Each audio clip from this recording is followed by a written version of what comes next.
बिस्मिल्लाहिर्रहमानिर्रहीम। अस्सलाम वालेकुम। Welcome back to RF kitchen diaries. उम्मीद है कि सब लोग खैरियत से होंगे। आज हम बनाने जा रहे हैं सर्दियों की एक और बहुत ही मज़ेदार किस्म की डिश, जो कि है गजरेला। इसको कुछ लोग गाजर की खीर भी कहते हैं। तो चलिए इसको बनाना स्टार्ट करते हैं। लेकिन उससे पहले अगर आप मेरे चैनल पर न्यू हैं और अगर आपने अभी तक चैनल को सब्सक्राइब नहीं किया तो चैनल को सब्सक्राइब कर दें, बेल आइकन पे क्लिक कर दें ताकि आने वाली हर वीडियो का नोटिफिकेशन आपको मिलता रहे।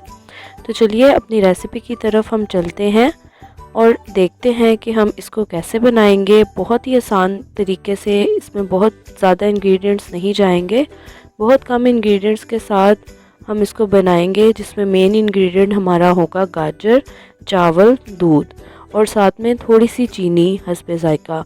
तो चलिए स्टार्ट करते हैं और देखते हैं कि हम इसको किस तरह से बना सकते हैं।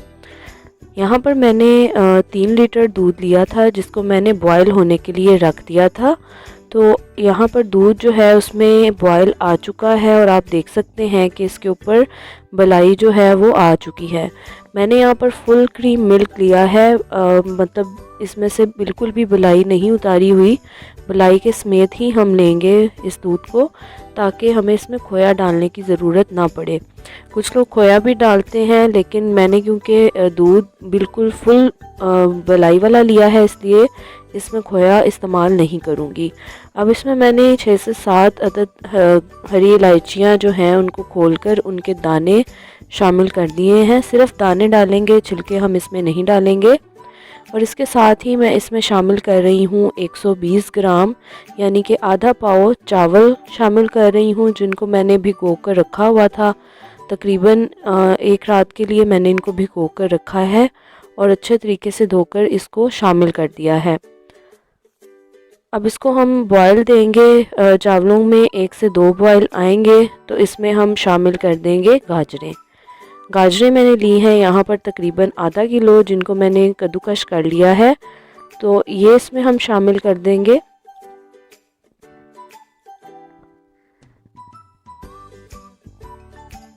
इसको शामिल करके हम इसको मीडियम फ्लेम पर पकने के लिए रख देंगे। जैसे ही इसमें 1 से 2 बॉयल आएंगे तो फिर हम इसकी फ्लेम जो है वो स्लो कर देंगे। इसमें हम कोई भी एक्स्ट्रा पानी वगैरह शामिल नहीं करेंगे, क्योंकि गाजरों में ऑलरेडी बहुत सारा पानी मौजूद है। तो वो पानी भी इसके अंदर ही हम खुश्क करेंगे और इसी दूध में हम चावल और गाजरों को पकाएंगे। तो इसको हम अभी कवर करके रख देंगे ताकि इसमें 1 से 2 बॉयल आ जाएं।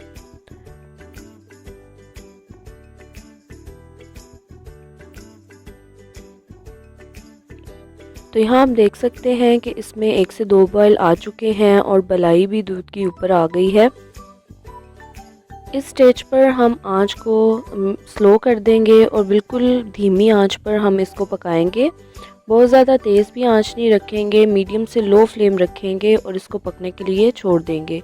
तो यहाँ आप देख सकते हैं कि ये तकरीबन आधे घंटे तक हमने इसको पकाया है मीडियम से लो फ्लेम पर। और ये पकने के बाद आप देख सकते हैं कि काफ़ी हद तक दूध गाढ़ा हो चुका है और चावल इसके अंदर जो हैं वो पूरे तरीके से गल चुके हैं।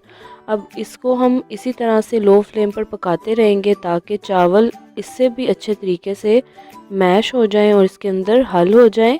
आप चाहें तो चावलों को आप ग्राइंड करके भी डाल सकते हैं, बहुत ज़्यादा ग्राइंड ना करें।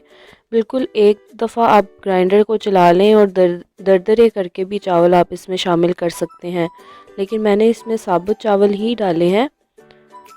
अब यहाँ पर आप देख सकते हैं कि ये हमने इसको इतना पकाया है कि काफ़ी हद तक दूध जो है वो ड्राई हो चुका है और ये काफ़ी हद तक गाढ़ा हो चुका है, लेकिन अभी भी इसमें स्टिल पानी मौजूद है। तो हम इसको मज़ीद अभी पकाएंगे। लेकिन इस स्टेज पर हम इसमें शामिल कर रहे हैं चीनी। तो चीनी मैं इसमें शामिल करूँगी 1 कप। आप टेस्ट करके भी शुगर ऐड कर सकते हैं, क्योंकि गाजरें भी इस मौसम में मीठी होती हैं और दूध भी पकने के बाद अपनी उसमें भी मिठास आ जाती है।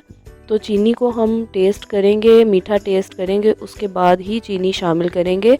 जितनी भी आपको ज़रूरत हो, अगर आप मीठा तेज़ खाते हैं तो आप ज़्यादा चीनी भी शामिल कर सकते हैं। तो चीनी डालकर इसको अच्छे तरीके से हम पका लेंगे। अब हम इसमें साथ ही इसके शामिल कर देंगे केवड़ा वाटर। रूह केवड़ा इसमें हमने डाला है तकरीबन 1 टीस्पून।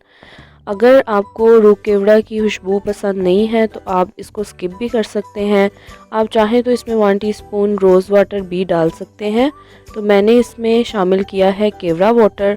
आप चाहें तो इसको स्किप कर सकते हैं, लेकिन इससे इसकी खुशबू बहुत ही मज़े की आती है, इसलिए मैंने इसको शामिल किया है।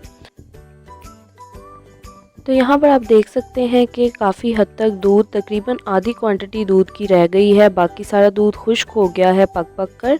और यहाँ पर अगर आप चाहें तो इस स्टेज पर इसमें खोया शामिल कर सकते हैं, लेकिन मैंने खोया इसमें नहीं ऐड किया क्योंकि मैंने फुल क्रीम मिल्क लिया है और वो पकने के बाद खुद ही बहुत गाढ़ा हो गया है, तो खोया डालने की ज़रूरत मुझे पेश नहीं आई।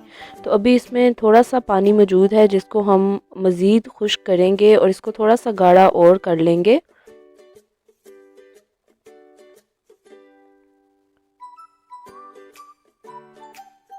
आपने वक्फे वक्फे से इसमें चम्मच चलाते रहना है, इसको ऐसे ही नहीं छोड़ना। अगर आप इसको छोड़ देंगे तो ये नीचे लगना शुरू हो जाएगा और जल जाएगा।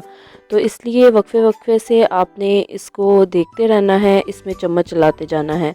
अब इस स्टेज पर आप देख सकते हैं कि इसमें बबल्स बनना शुरू हो गए हैं, बड़े बड़े बबल्स बन रहे हैं और ये कितना गाढ़ा हो चुका है। बस ये हमें हमारी रिक्वायर्ड कंसिस्टेंसी है।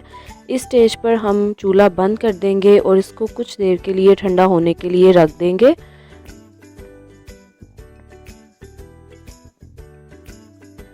तो यहाँ पर आप देख सकते हैं मैंने इसको 15 से 20 मिनट के लिए रखा था ताकि ये थोड़ा सा इसका टेम्परेचर डाउन हो जाए। और आप देख सकते हैं कि ये कितना अच्छा लग रहा है, कितना मज़े का लग रहा है। अब हम इसको डिश आउट कर लेंगे किसी भी बाउल में।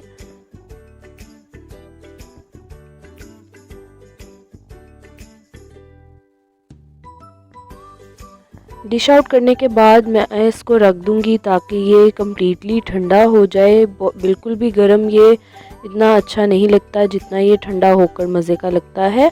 तो यहाँ पर आप देख सकते हैं कि ये बिल्कुल ठंडा हो चुका है और देखने में कितना मज़े का लग रहा है, खाने में भी ये बहुत ही मज़ेदार था। तो उम्मीद करती हूँ आपको ये वीडियो पसंद आई होगी। अगर वीडियो पसंद आई है तो वीडियो को लाइक कर दें, शेयर कर दें, चैनल को सब्सक्राइब कर दें और बेल आइकन पे क्लिक भी कर दें ताकि आने वाली हर वीडियो का नोटिफिकेशन आपको मिलता रहे। वीडियो को ज़्यादा से ज़्यादा शेयर कर दिया करें अपने फ्रेंड्स एंड फैमिली में। तो इसी के साथ इजाज़त दें, मिलते हैं एक नई वीडियो के साथ, किसी नई रेसिपी के साथ। अपना बहुत सारा ख्याल रखिएगा, दुआओं में याद रखिएगा। अल्लाह हाफिज़।